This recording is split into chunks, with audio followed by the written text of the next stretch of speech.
Welcome to our channel. నేను Naveen.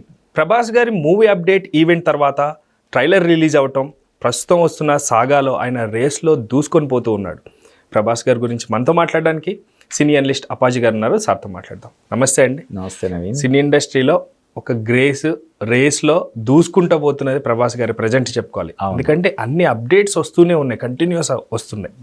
So ఆ విషయం గురించి మీరేమంటారు? అదే అంటే నిజంగానే ప్రభాస్ ఫ్యాన్స్కి ఒక డబుల్ ధమాకా లాగా. ఒక పక్క రాజాసాబ్ రేపు 9వ తారీఖున జనవరి 9వ తారీఖున రిలీజ్ అవబోతుంది. ఆ సినిమాకి సంబంధించిన థియేట్రికల్ ట్రైలర్ రిలీజ్ అయింది. అది ఎక్స్ట్రాడినరీ రెస్పాన్స్. అంటే దానికి ఆ థియేట్రికల్ ట్రైలర్కి 2.0 అని పేరు పెట్టారు. అంటే అంతకుముందు రిలీజ్ అయిన ట్రైలర్కి కొంత మిక్స్డ్ రెస్పాన్స్ వచ్చింది. కొంతమంది బాగుందన్నారు, కొంతమంది అంత లేదన్నారు. ఇలాగా దాన్ని దృష్టిలో పెట్టుకొని ఆ అసంతృప్తి మొత్తం మటుమాయం చేయడానికి మారుతి మొన్న రిలీజ్ చేసినటువంటి ట్రైలర్కి ఎక్స్ట్రాడినరీ రెస్పాన్స్. అంటే ప్రీ రిలీజ్ ఈవెంట్ తోటి ఆ సినిమాకి విపరీతమైనటువంటి హైప్ వచ్చింది. అంటే అంతకుముందు అంటే మిగతా సినిమాలతో పోల్చితే ఒక మన శంకర వరప్రసాద్, లేకపోతే అనగనగా ఒక రాజు, భర్తమాసలకు విజ్ఞప్తి, నారీ నారీ నడుముర, ఇలా సంక్రాంతికి వస్తున్నటువంటి మిగతా సినిమాలతో పోల్చితే ప్రమోషన్స్ పరంగా రాజాసాబు కొంచెం వెనకబడ్డాడు అనే ఒక ఫీలింగ్ ఉండేది. యాక్టివ్గా లేరు అన్నట్టు. అదే దాన్ని మొత్తం ప్రీ రిలీజ్ ఈవెంట్ ఇది చేస్తుంది. అంటే ఆ ఈవెంట్లో ప్రభాస్ స్పీచ్ అందరూ ఫిదా అయిపోయారు. ఆయన ఏమన్నాడు, సంక్రాంతికి వస్తున్న సినిమాలన్నీ కూడా మంచి హిట్ అవ్వాలి, ఆ హిట్ అయ్యే సినిమాల జాబితాలో మనం కూడా ఉండాలి అని చెప్పి అన్నాడు. సీనియర్లే తర్వాత సీనియర్లే అన్నది విపరీతమైన ఇదైపోయింది. అంటే ఇప్పుడు చిరంజీవి, వెంకటేష్, రవితేజ ముగ్గురు ఆయనకి సీనియర్సే. కాబట్టి సీనియర్ని రెస్పెక్ట్ చేయాలనే ఇది కూడా మొత్తం ఫ్యాన్స్ అందరికీ కనెక్ట్ అయిపోయింది. సో రాజాసాబ్ జోష్లోనే అంటే డెఫినెట్గా ఒక సలారు, కల్కి తర్వాత మరో హ్యాట్రిక్ కొట్టబోతున్నాడు మనోడు అని చెప్పి ఫ్యాన్స్ ఫిక్స్ అయిపోయి ఉన్న తరుణంలో ఇప్పుడు ఫస్ట్ సందర్భంగా స్పిరిట్ పోస్టర్ రావడం, స్పిరిట్ వేసాడు. ఇంకా అది ఎలా ఉంది, అసలు నెక్స్ట్ లెవెల్లో ఉంది. అది మామూలుగానే సందీప్ రెడ్డి వంగ సినిమా అనౌన్స్ అయినప్పటి నుంచి కూడా ఆ సినిమా మీద విపరీతమైనటువంటి స్పిరిట్ అని వినగానే ఫ్యాన్స్ చేతిలో స్ప్రైట్ పెట్టినట్టు అయింది. అది దాంతో ఇంకా అంటే చెప్పాను కదా, డబుల్ ధమాకా ఇది. ఒక పక్క రాజాసాబు రేపు ఇంకో వారం రోజుల్లో థియేటర్లోకి రాబోతుంది. దీనికి సంబంధించినటువంటి అప్డేట్, స్పిరిట్కి సంబంధించినటువంటి అప్డేట్ అసలు ఫ్యాన్స్ని ఉర్రూతలూగించేలాగా ఉందని మనం చెప్పొచ్చు. కానీ స్పిరిట్ పోస్టర్ చూసే చాలా డిఫరెంట్గా ఉంది. అవును, అసలు ఎంత అంటే చాలా అట్రాక్టివ్గా ఉంది. అంటే ఒక స్టోరీని గెస్ట్ చేయొచ్చు, గెస్ట్ చేస్తే మళ్ళీ ఏమవుతుందో అన్న సస్పెన్స్ కూడా దాంట్లో. ఒంటి నిండా గాయాలు కనిపిస్తూ ఉన్నాయి. ప్లస్ అక్కడ హీరోయిన్ గారు ఉన్నారు, ఒక వూండెడ్ సోల్జర్, ఒక ఫేస్ కూడా ఏదో సంథింగ్, ఒక హిడెన్ స్టోరీ క్యారీ చేస్తున్నాడు. అవును అనేది కనిపిస్తుంది. అవును. సో మీరేమంటారు? అంటే ఇది ఒక దెబ్బతిన్న బెబ్బులి, గాయపడ్డ సింహం, ఒక వూండెడ్ సోల్జర్ ఇలా అంటారు కదా, అలాగుంది.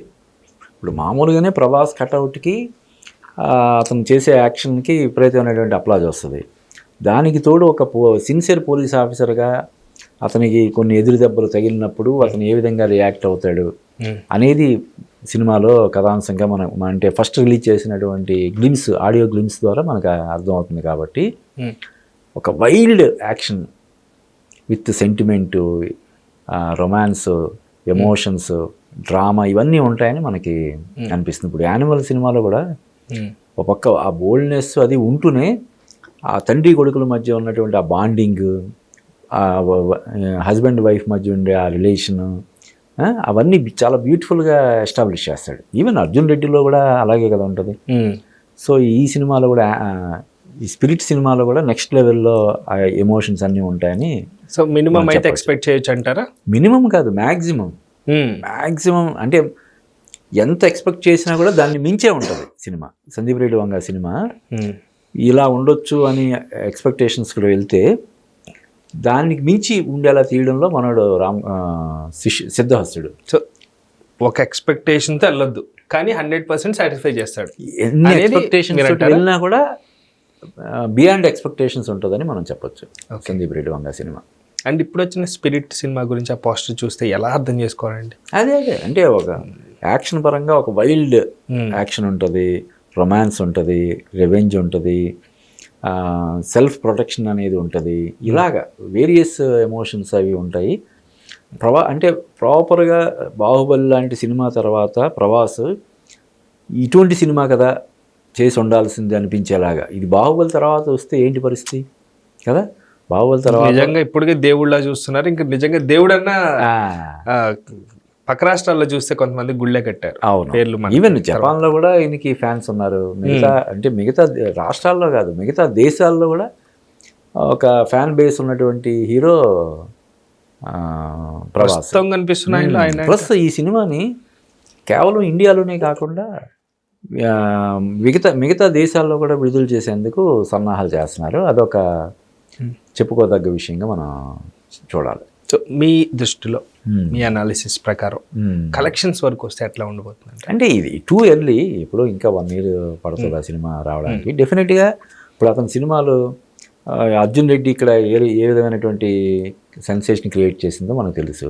ఇదే సినిమాని హిందీలో కబీర్ సింగ్ అని రీమేక్ చేస్తే అక్కడ దాదాపుగా ఒక 300 కోట్ల రూపాయలు కలెక్ట్ చేసింది అప్పట్లోనే. సో ఈ యానిమల్ సినిమా 700-800 కోట్ల పైగా కలెక్ట్ చేసింది. కాబట్టి డెఫినెట్గా ఇది ఏదైతే పుష్ప, దురంధర్ ఇటువంటి సినిమాలు ఒక బెంచ్ మార్క్ సెట్ చేసాయో ఆ బెంచ్ మార్క్ని క్రాస్ చేసేలాగా ఉంటుంది డెఫినెట్గా ఈ సినిమా. సో సంక్రాంతికి చూస్తే మనకి రాజాసాబ్ రాబోతుంది.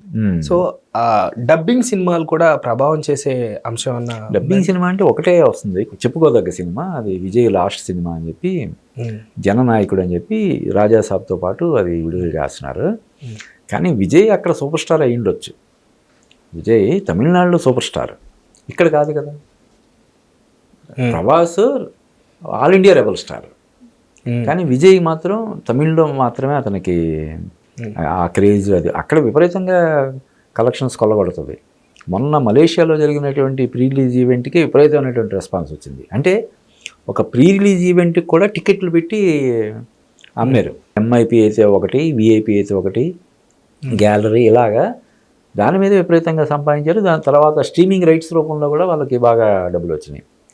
కాబట్టి విజయ్ సినిమా డెఫినెట్గా ఆ సినిమా ఒక రేంజ్లో, పైగా అతను రాజకీయాల్లోకి వచ్చేసిన తర్వాత ఇంకా నేను చేసినటువంటి చివరి సినిమా ఇదని అతను అఫీషియల్గా అనౌన్స్ చేశాడు. కాబట్టి ఆ సినిమా చూడడానికి ఫ్యాన్స్ అందరూ ఎగబడతారు. ఒక రేంజ్లో కలెక్షన్స్ వస్తాయి. విజయ్ రెమ్యూనరేషనే దాదాపు 250 కోట్లు అంటున్నారు రెమ్యూనరేషన్. అంటే ఓన్లీ ఒక రీజనల్ లాంగ్వేజ్ హీరో 250 కోట్లు అంటే అసలు చూడు ఏ రేంజ్లో అతని క్రేజ్ ఉందో. కాబట్టి డెఫినెట్గా తమిళనాడులో ఒక సునామీ లాగా వసూళ్ళు అది సాధిస్తుంది ఆ సినిమా. కానీ తెలుగులో వచ్చేసరికి రాజాసాబ్కి కనీసం ఒక 10%, 20% కూడా పోటీ ఇచ్చే పరిస్థితి ఉండదు. కాబట్టి తెలుగులో కూడా రిలీజ్ చేయాలి, ఎంత వచ్చినా వచ్చినట్టే అన్నట్టు. పైగా విజయ్ తోటి వారసుడు సినిమా తీసినటువంటి దిల్ రాజు ఈ సినిమాని ఇక్కడ రిలీజ్ చేస్తున్నాడు. ఏదో ఇక్కడ కూడా మన హైదరాబాద్లో కూడా చాలామంది తమిళియన్స్ ఉంటారు కదా, వాళ్ళ కోసమైనా ఉంటారు. తర్వాత సినిమా బాగుందంటే అందరూ చూస్తారు కదా. వారసుడు సినిమా అందరూ చూశారు కదా. అలాగా రేపు బాగుంటే జననాయకుడు సినిమాని కూడా ఇక్కడ మన వాళ్ళు తమిళ సోదరులతో పాటు మన వాళ్ళు కూడా డెఫినెట్గా చూస్తారు. కానీ రాజాసాబ్కి పోటీ ఇచ్చే పరిస్థితి ఉండదని చెప్తున్నాను అనమాట. Okay, so rebel star is going to be A level star, అంతే. World level star. అదే అంటే ఈ సినిమా ఫస్ట్ గ్లిమ్స్ రిలీజ్ చేసినప్పుడు సందీప్ రెడ్డి వంగ ఒక క్యాప్షన్ పెట్టాడు, the biggest super star of India అని. అది చాలామంది హర్ట్ అయ్యారు. అంటే ది బిగ్గెస్ట్ రెబల్ స్టార్ అంటే పట్టించుకునే వాళ్ళు కాదు. ఎప్పుడైతే the biggest super star of India అని చెప్పి అన్నాడో అప్పటికే సూపర్ స్టార్, ఇప్పుడు చాలామంది ఇప్పటికీ సూపర్ స్టార్స్గా కదా, వాళ్ళందరూ డెఫినెట్గా వాళ్ళ ఫ్యాన్స్ కానీ వీళ్ళందరూ కూడా ఏంటి మనోడు ది బిగ్గెస్ట్ సూపర్ స్టార్ అని అనౌన్స్ చేశాడు అని చెప్పి అనుకున్నారు. కానీ ఇప్పుడు అప్పుడు రిలీజ్ అయినటువంటి గ్లిమ్స్ కానీ ఇప్పుడు రిలీజ్ చేసినటువంటి పోస్టర్ కానీ చూస్తే డెఫినెట్గా is going to be the biggest super star of India అని చెప్పి మనం గంటాపదంగా చెప్పవచ్చు. Thank you sir, thank you so much. Thank you. Thank you viewers. Bye.